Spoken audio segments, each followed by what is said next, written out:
Sibilance. Syphilis. Sibilance. Llama llama ding dong. Sibilance. Let's go. Phyllis Diller's dildo. All right, that's it. Let's go.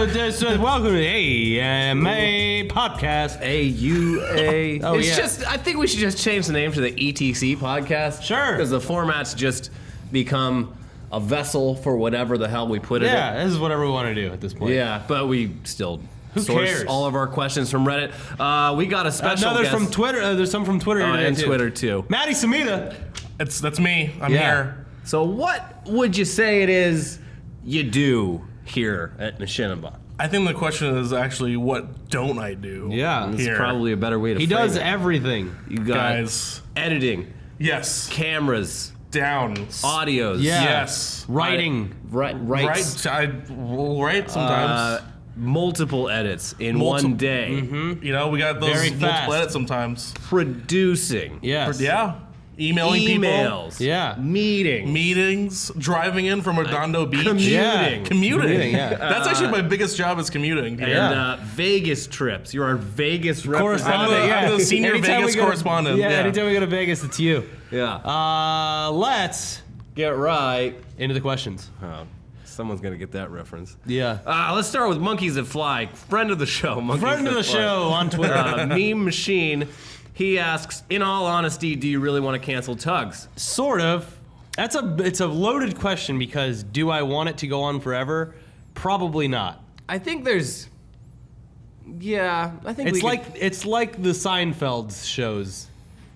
It's I So think we're going to do TUGS for 9 years? No. I think Tugs hit its peak like 2 weeks ago. Yeah. I don't know. Maybe the E3 special will top it.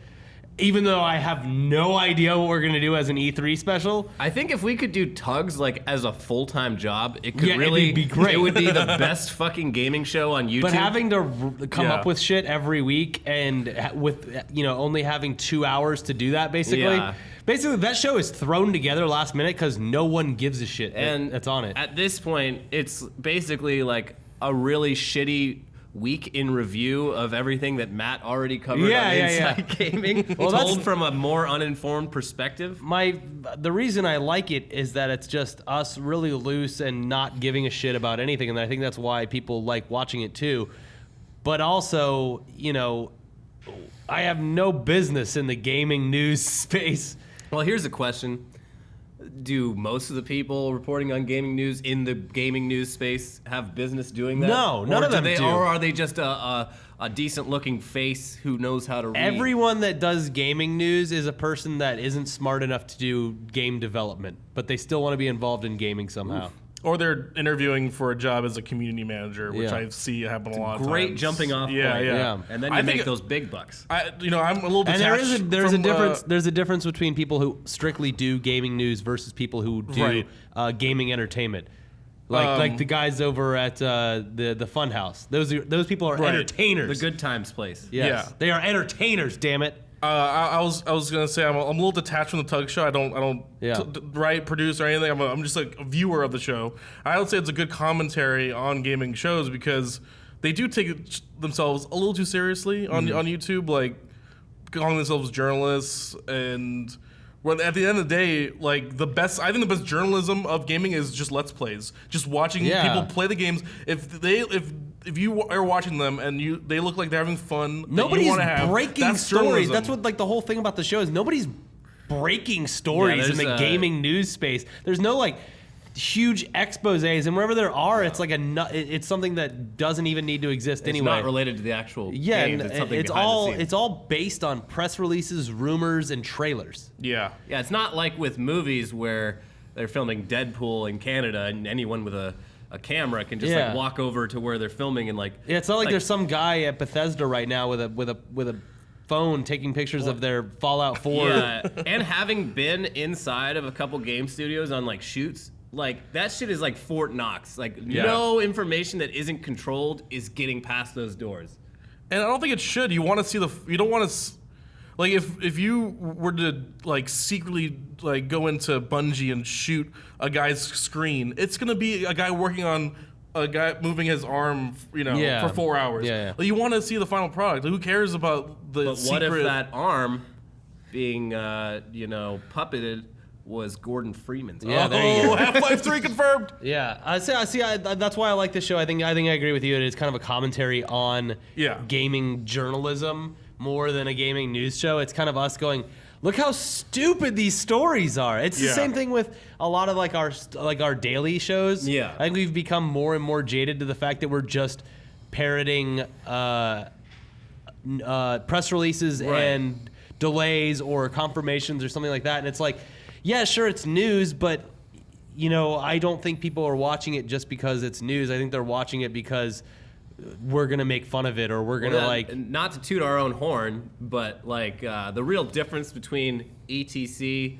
and pretty much every other news show on YouTube that I'm aware of really shined its light when the Full House reboot news came out. We went for like an hour watching news. I'm like, you know what? Because I wrote it, and I was like, we're just gonna shit on this because this is the stupidest thing I've ever heard. Unnecessary. And I was like, you know what? I bet every news source out there is just glowing in like nostalgic jizz And they were. about how great Full House coming back is. And we went and we looked up like 10 outlets, and they were all like, everybody's favorites coming back. Cut it out. Diddly do. Yeah. I can't wait. They're bringing it all back. It's going to be so good. They were either really stoked, or they were just basically reading the press release and being like, well, there you go. You don't know what my opinion is because I'm just a talking head. Yeah, no, I and hate at this least, shit. like, I don't know. Like you said, not trying to toot any kind of horn or anything like that, but I feel like We are the most negative show. Yeah, on absolutely. We're the YouTube. most negative news show ever.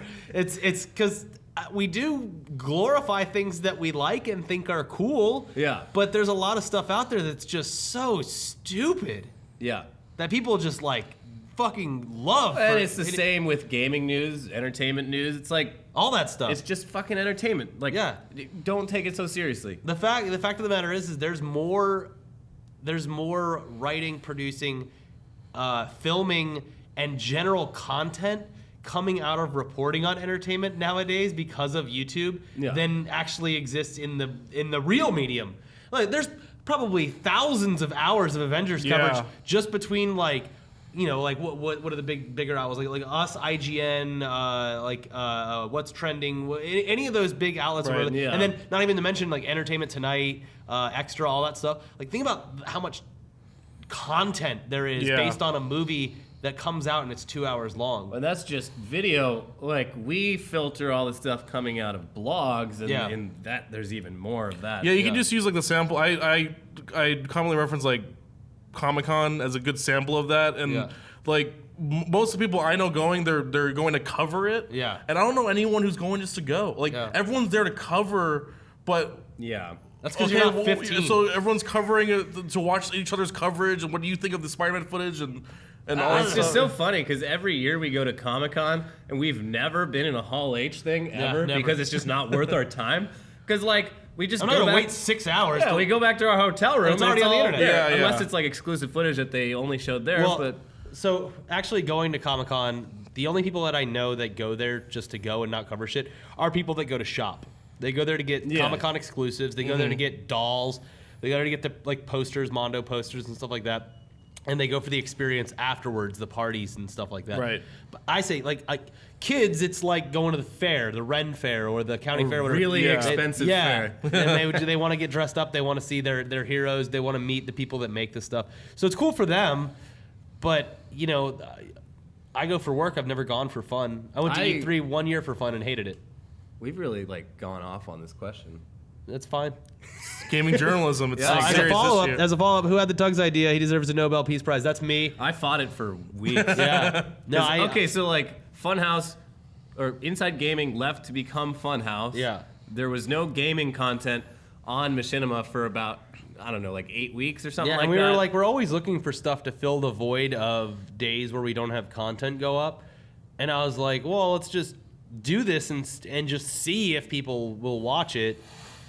And they did, and I think it was, if you watch, I think the first episode, it's kind of we're going to do gaming news, but we're going to do it lighthearted, we don't really know what we're talking about. Yeah. And then it slowly devolved into this parody of actual gaming news, which I like. and I hope continues. It's not going to happen this past week. If you're watching this now, it didn't happen. Brett is this in week. Africa. But that's because Brett's on the other side of the world, and we went to London. It's hard to talk about because it's happening in the future, but also the past. Yeah. We went to London this week, and yeah, it's just impossible. That's why to do. this is only one camera angle, because I'm editing this on a transatlantic flight. Yeah. So yeah, Tugs, it's good. I don't know the future of it past E3. I know that I want to do something special for E3. I don't know what that is. It'll probably just be a standard episode, but Like I said, if we had like more time to really just make it into something meta and ridiculous and like just a total just commentary on when how Brett gets back, we'll try a good one. Yeah, We'll he's not doing anything there. He's just playing League of Legends. Yeah, he's over in Africa playing League of Legends. Like you said, we're going to try to make it go. I think the best Tugs episodes are no one's trying to You do just it. throw 'em It's together. really just what do we got? Just throw it in. Yeah. You know. Well, that's the thing is a lot of it's just reacting to the ridiculousness of not even just the news, but the fact that people give a shit. Right. Yeah. There's a new Black Ops teaser.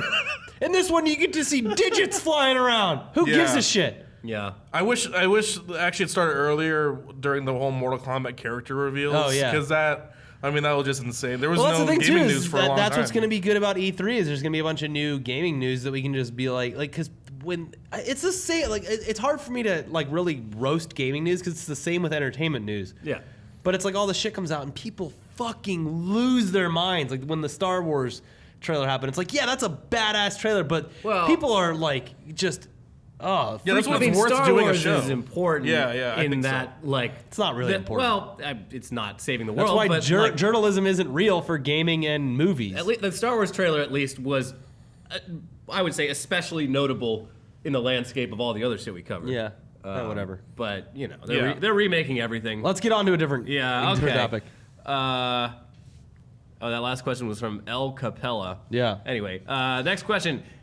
ABL Newsy asks, given the circumstances, I feel this is a good question. How do you get your celebrity guests? Do you pay them or do you just ask nicely? Well, here's a little lesson in how entertainment media works. People have projects that are coming out and they want to promote them.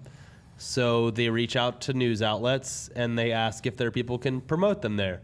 And we started, I think the first celebrity was like SpongeBob. Well, yeah. And that kind of snowballed into we built this slowly over the past couple weeks because it's been pretty recent. It's been the past couple months. But so slowly build this like file of celebrity guests. And that way when someone is looking to get their actor, actress, whoever on something to promote their movie, we go, hey, look, we've had Craig Robinson, we've had SpongeBob, we've had Nick Kroll, we've had Oscar Isaac, and it legitimizes your program. Even like Sasha Grey, before that too, was like promoting her movie. Yeah. To be even more specific, like every movie studio. No, we don't pay them, first of all. No, we do not. No one's Absolutely. getting paid. It's a mutually beneficial agreement. Yeah. But yeah, every movie studio has PR departments, and within those departments are PR reps assigned to different projects who are in charge of finding media outlets suitable for their project to send their actors and whatever on. And just in the course of doing this job, we've established, like Rapport. Rapport with like people from Fox, Universal, Warner. Yeah. And so they throw us a bone. We turned it into a pretty masterpiece. And sometimes we turn it down if we don't think it's good enough. We've been pitched actors and actresses for movies where we look at it and go, no one is going to give a shit. Yeah. But when we do accept it and it comes out good and it gets good views, they're like, oh, okay, we're going to keep these guys in the Rolodex for like the next thing. Yeah. So that's how it works. That's mostly how we've managed to get like guys like Oscar Isaac in here. Like that would have never happened if we didn't already have a good relationship with PR reps. Yeah. So that's how that there works. you go. Yeah. There's the curtain being lifted. That's how the sausage gets made. Yeah. And actually, like on that point, the whole like Robert Downey Jr. interview, like train. I was wreck gonna bring that thing. up too. That's how you not get celebrities on your show. Yeah, because Well, it's, BBC's a different beast. Like you have to work with people. right. There's an implied relationship when you're promoting a movie that the journalists who are interviewing you are there to help you promote the movie. I mean, you might get. You obviously add a personal touch to it, but like you're not going to do. Yeah, what it's like he did. we talked to Oscar Isaac about Star Wars, and he's there to promote Ex Machina. But it's Also, it helps to sell the piece, I guess you would Right. say, because people that are interested in Star Wars tidbits go and watch that, and maybe they like the fact that what we talked about in Xbox, and they go see the movie. Yeah.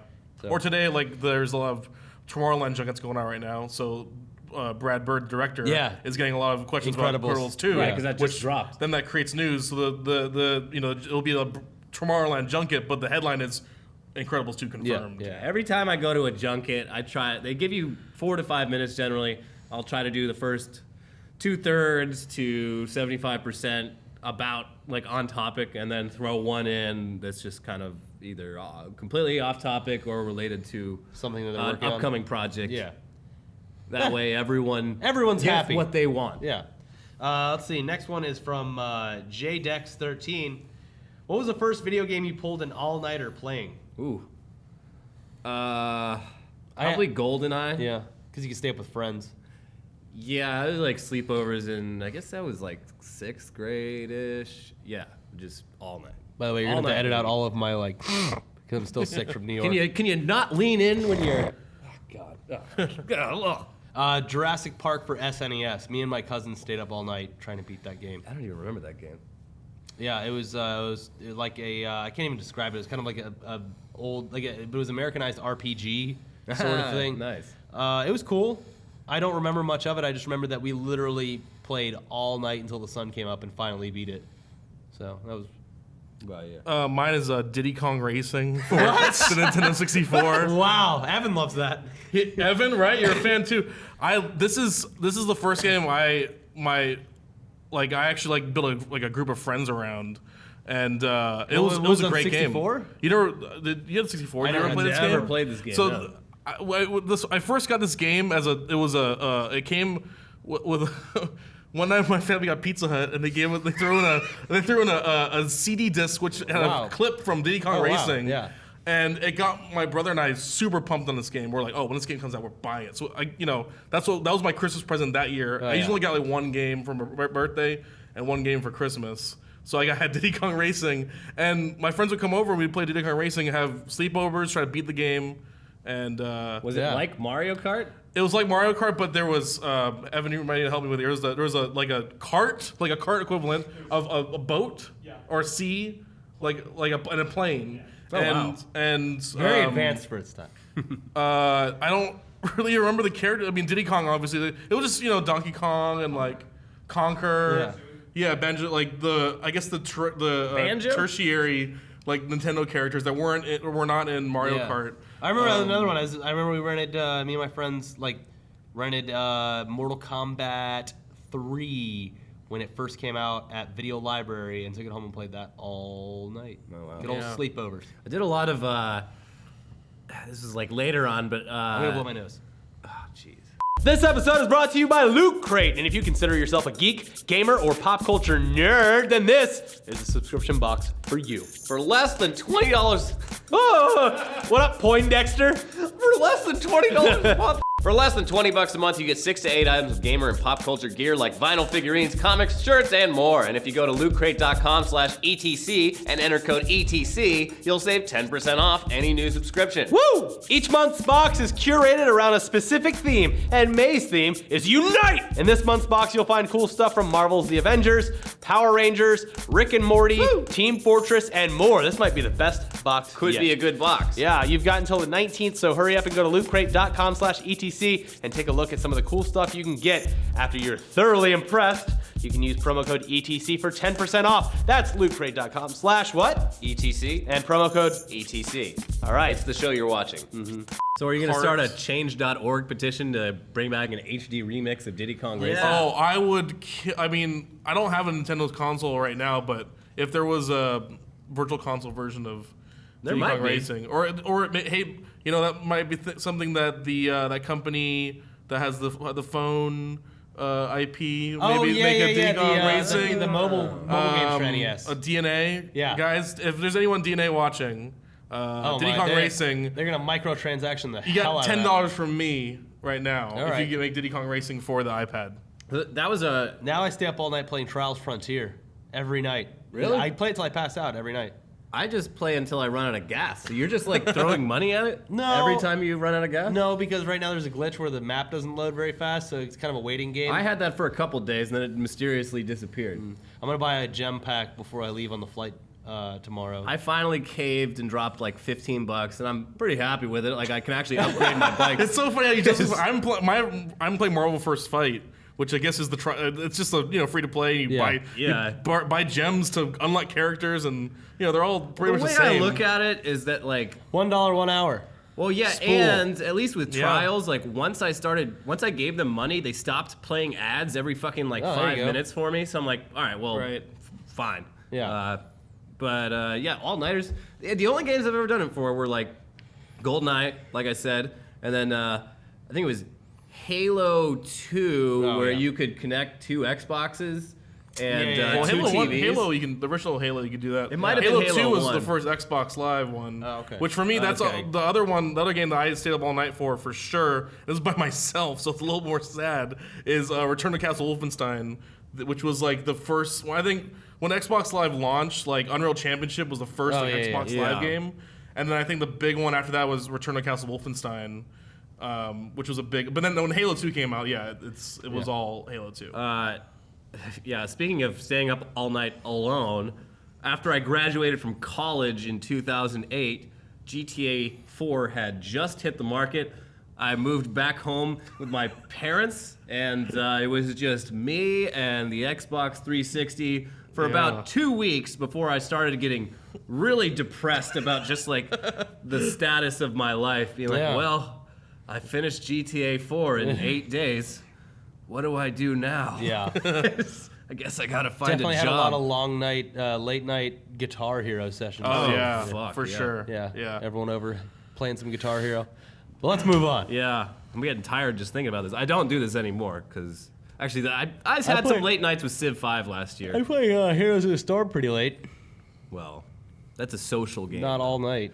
So SD173 asks, what do you think of Avengers Age of Ultron? Did you ever see it yet? I have not seen it yet. Oh my God, Elliot. I haven't had a fucking minute of free time. We got back so we went to New York before it came out. Yeah. We were there for a couple days, didn't have time to see it, got back, had to do a bunch of work, worked over the weekend, had a bunch of social engagements, and now we're going to London tomorrow. Excuses. Yeah, I saw it Saturday morning, first thing. If you're American, you have to see it like in the first 2 weeks. Help that box office out. Come on. I saw Ex Machina twice. All right. Well, I saw it recently. So. I loved it. I thought it was awesome. I thought that they did a really good job of cramming as much as they could into 2.5 hours, 2 hours ish. I felt like it could have gone on even longer, and I would have had just a good time. Kind of like as a positive and to a fault, it's long and so quick, and there's so much you could do with Ultron. I think and there's so much more you can do with Ultron. It's quick. He gets built like in 2 seconds. Probably. Yeah, no, and then the beginning of the movie is like, boom, action. Yeah. So does it feel rushed?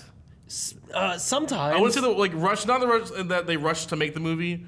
The storytelling, the story the pacing is like very fast. But then again, like you gotta think for a 2 hour and 20-minute movie, it feels you don't want to. The trade-off is you don't want a movie to feel slow at that runtime because it could easily do that. Yeah, I feel like a lot of the parts where it slows down, like the part at Hawkeye's house. I won't go into any spoilers. I'm sure there are a lot of people out there have seen it. But I think saying like Hawkeye's house is kind of a spoiler. Hawkeye's house. He's just sitting at home calling women sluts and whores.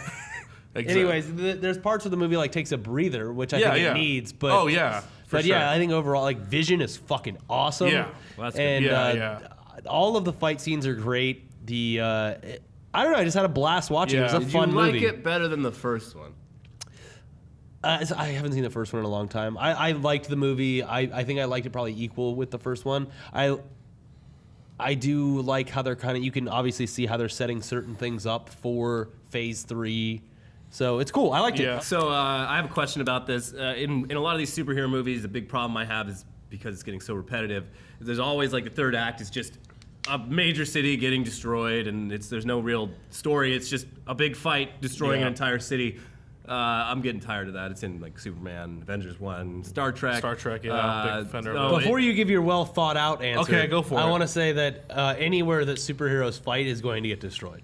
Well, it just so happens that there's a Not lot of space. big cities. I mean, Yeah, but even in space, like in the Guardians of the Galaxy, there's different planets that they fight. I guess it's kind of the same. yeah, but yeah. How are you gonna fucking go to space? Come on. Superman, they should have gone to space. I think thought. filmmakers like are still just like, oh man, once we CG like the Empire State Building falling down, people are gonna be like, oh my god. And It's Yeah. like, no, I've seen this in 10 movies like in the last year. So The third act of Avengers, not to spoil too much, but they I think did the opposite of what They built a city? Yeah, yeah, everyone was born and the new city was It was like Jimmy They Carter's did a really good houses. job of making the third act about saving the people in the city that they was focus on the lives of the people within it. Okay, I like it's that. the battle, but it's also like hey, Shield. We need to get enough whatever like carriers down here to get these people off this island because it's gonna or else everyone's gonna die. So I thought it was a kind of a commentary. Well, they at least like acknowledge the scale of like the problems. Because like Star Trek Into Darkness, the end of that. Oh my God. Spoiler alert is like 59/11s at once. Yeah. And the credits it says in memoriam to the people who died. Oh, yeah. And to that's like the cherry on top. It was like, ooh. Yeah. But yeah, it's like, okay, you're just gonna show the Starship Enterprise destroying the entire city of San Francisco, Yeah. and just sort of 2 weeks later, Yeah. we got Khan's blood. I think throughout the movie, kind of too, because in the Wakanda fight, one of the things that Hulk struggles with is the inadvertent. collateral damage. Yeah. Yeah, that one. So that's like they didn't really do a good job with that one, but I think their justification is that it's setting up for Civil War, which that's going to be of course. I'm just saying that's gonna that be the he does struggle with the collateral damage in this movie. Right. Yeah. Okay. Yeah, Well, for sure. I'll probably get around to seeing it. Yeah, I'm sure you will. Maybe next weekend. It's a good. I mean, I'll if there's try. one, it's like so. Next worth weekend, the but move, it's the Saturday. money. We're coming in here to play video games, so Oh, yeah. you can't see it. You can never see it. I'll Wait till it's in the catch it dollar on theater. catch it on the way. Yeah. So let's move on to Possibly. Shibby. Who I wonder if this is Shibby. I don't know. Possibly. He asks, why does Shibby get 45 seconds when it should be 0? You Winky know face. what? You're right. You know what? This week, Shibby's canceled. Yeah. This week, the whole reason Tugs wasn't on this week is because Shibby gets 0 seconds. Yeah. So it imploded the whole show. There you go. So simple there you enough. go. That one's answered. Also, because we love torturing Shibby, because he's like, anytime you don't put Shibby in the corner is what you should say, because he gets really flustered and can't talk, and it's really funny. Yeah. And he starts Totally saying- acceptable. Starts racing skim. Yeah. I want to force him to like just read everything. Yeah, fast. really fast. Yeah. So that's good. Okay. Well, that question is answered. Yeah. So Let me see this one. What is it? Oh, the esports questions. CNZ Barrack, what is your view of esports? Yay or nay? I think it's a real thing. I don't necessarily agree with it being, maybe it's hard to say. I do like it in some aspects, in some aspects I don't. There's a lot of, and I'm just biased, obviously. I think a good esport is like a real sport where it's in third person and you can kind of see what's going on the map and everything like that. Yeah. First person stuff like COD doesn't You really can't do it tell for me. what's happening. Yeah. I just don't really, in general, get a vicarious thrill from watching other people play games, unless it's something really silly like Like GTA GTA YouTube mod videos play or and stuff something, like yeah. that. Like that's funny, but like just watching a bunch of people I don't know very earnestly compete at a video game just does not interest me at all. Yeah.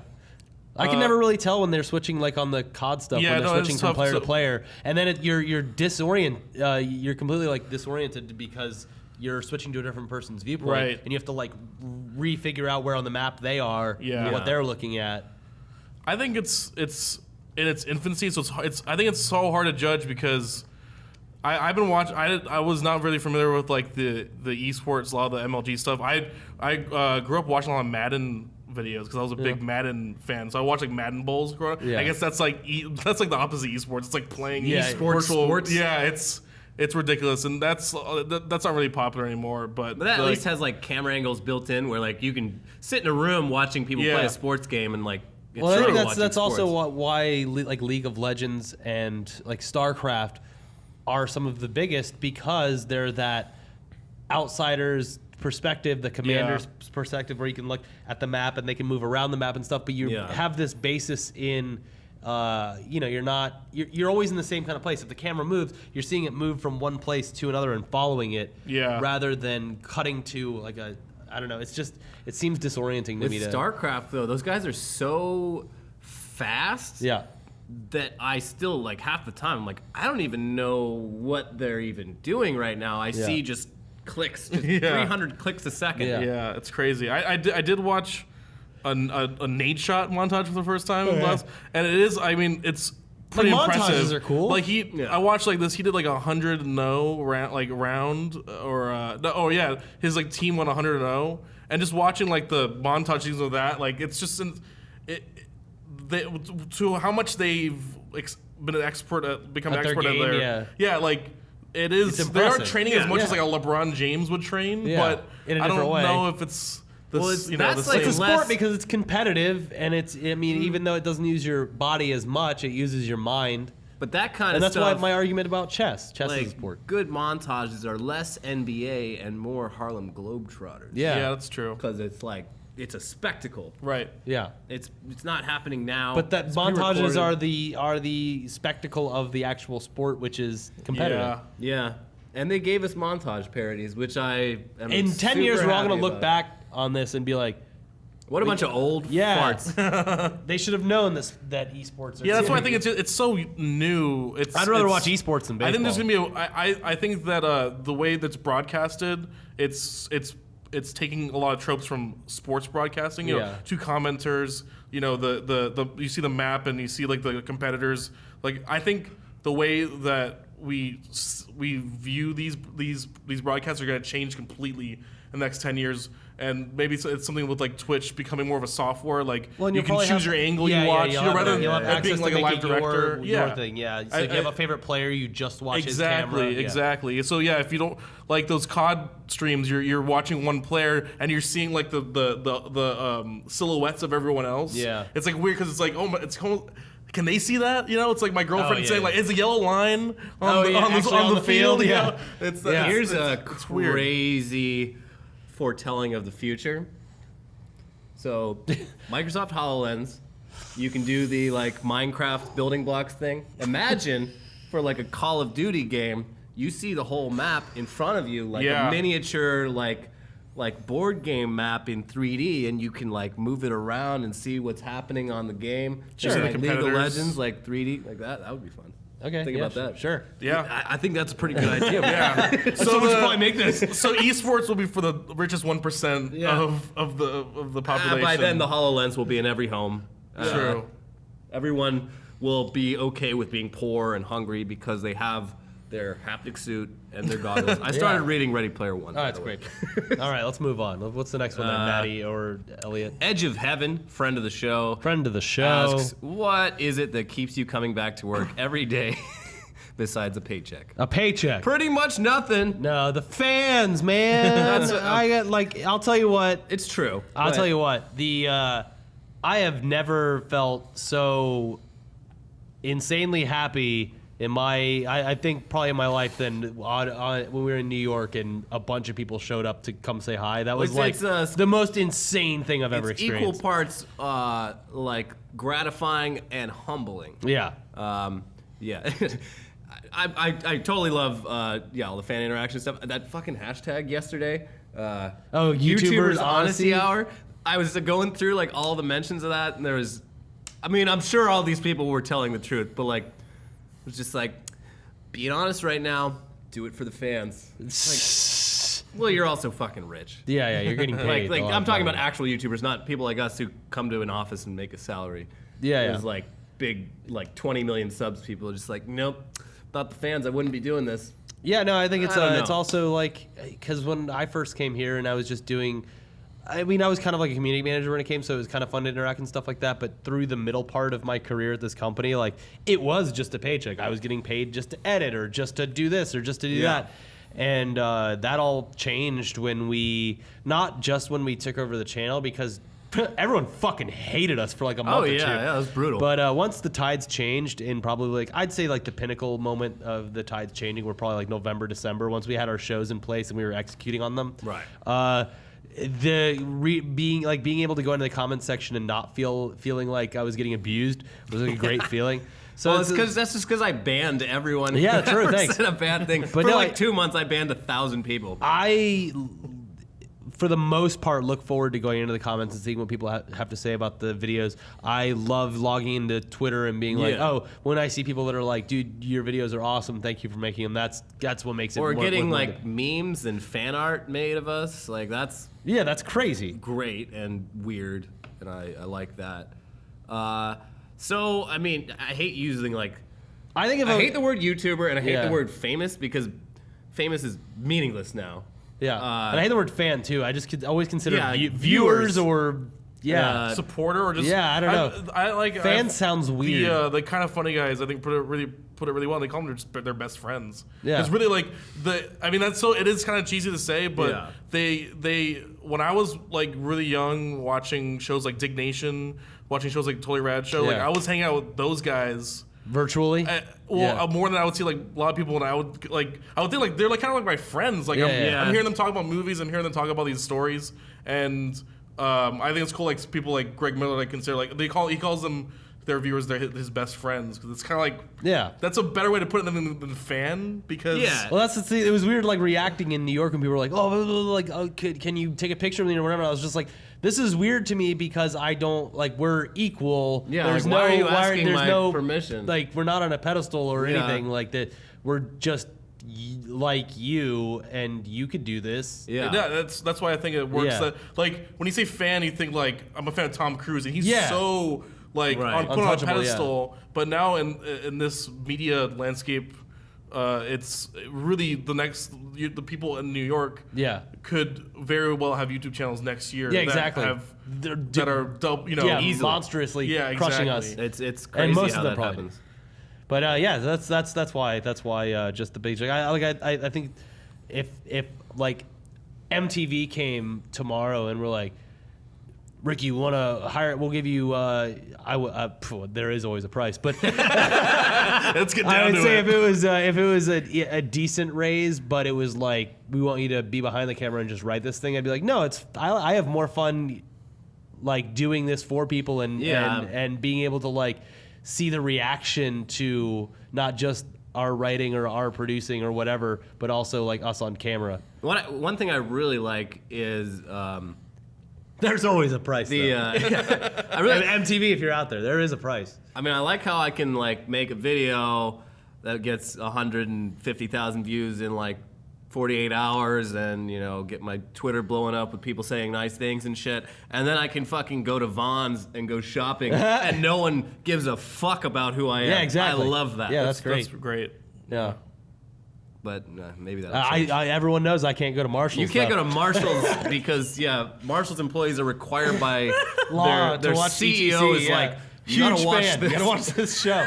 That's amazing. Gotta log your They hours. should get me and you to do their employee, like, where you get like set up to be an employee. They're like, "Hi, welcome to the Marshall's family." So, anyways, you're gonna want to wear your name tag like this, like the handbook, the video handbook. If you're watching this, and you Marshall, Marshall, yeah, Marshall Mathers, the owner of Marshall's. we're open to this. And then this last one is very weird, and I didn't understand it, so I put it on there anyway. At Tropical Storm asks, which performance are you most looking forward to? Of what? I don't know. It wasn't in response to anything. Performance. Which performance? Prince playing the halftime show for the Super Bowl again. I don't think he's going It's to. not gonna happen. So, I know. That's why I'm looking forward Has to it. anyone If it ever does. played the Super Bowl twice? Guar playing the halftime show? That's never gonna happen. Yeah. Especially now that they got rid of that I have lady high singer. hopes. What performance am I most looking forward to? Maybe they're talking about like acting performance in a movie. Who knows? I'm looking forward to. I'm blanking on his name. Magneto and Jobs. Oh, Fassbender's Fassbender. I'm a big Steve Jobs fan, and he is the fourth pick. Yeah. of that draft. Yeah. But I mean, He'll do great. I He's a want good to. actor. I think that it could be interesting. Fassbender. He's a good actor. So when we had Oscar Isaac on, I did a sort of like 3-day, 3-movie Oscar Isaac binge on like his movies, and after watching like Ex Machina, A Most Violent Year, and Inside Llewyn Davis back to back, I was just convinced that he's like the One of most the best talented actors. fucking actor in the world, Yeah. because his Yeah. roles were so different in those movies. So like pretty much anything he's in, I'm looking forward to. I'm really excited to see him in Star Wars. I'm excited to see Morrissey play Fuck Yeah Fest. And leave And the leave. stage when he smells all the food yeah. trucks. Yeah. Oh, geez, that's meat. I'm out of here. So that'll be good. All right. Yeah. Thanks for watching, and hope we had fun in London. Yeah. If you're watching this and you met us in London, or we canceled, sorry or thanks. Nice to meet you, or sorry about canceling. Yeah. We're on a tight schedule there, so I hope it works out. But Yeah, we're in and out. It sucks. what do we have coming up? E3. More E3, shows. baby. That's like a month away. Less than that. Oh, It's God. already May. By the time this goes up, it'll be May 6th. Are we? Do we have a booth? Probably not. No, absolutely not. That's All right, bye, guys. Bye.